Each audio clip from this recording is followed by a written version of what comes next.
Hello, I hope you're having a great day. So today it's obviously getting dark a lot later and I was trying to get my florists their order on time.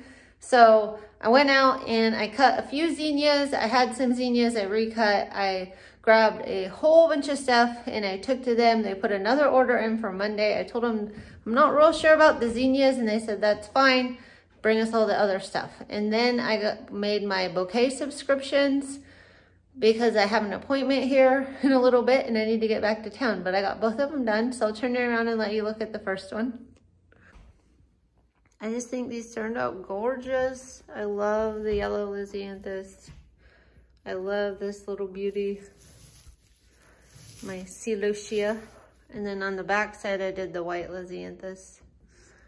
But I just think it's gorgeous. It's got a ton of stuff in it. And check this Amaranth out. This reseeded itself from last year from one of my plants.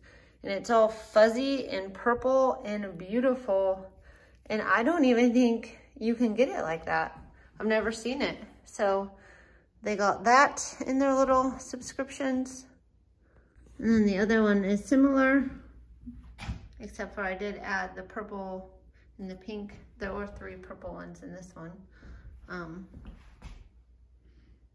Oh, but I'm just loving these colors. I love the way they look. This one has some snapdragons. And then on the back, the yellow lisianthus. Just kind of going in a, I like that. I like that look. So I think it's a very pretty, just fall style bouquet. And these are my last 2. Gorgeous.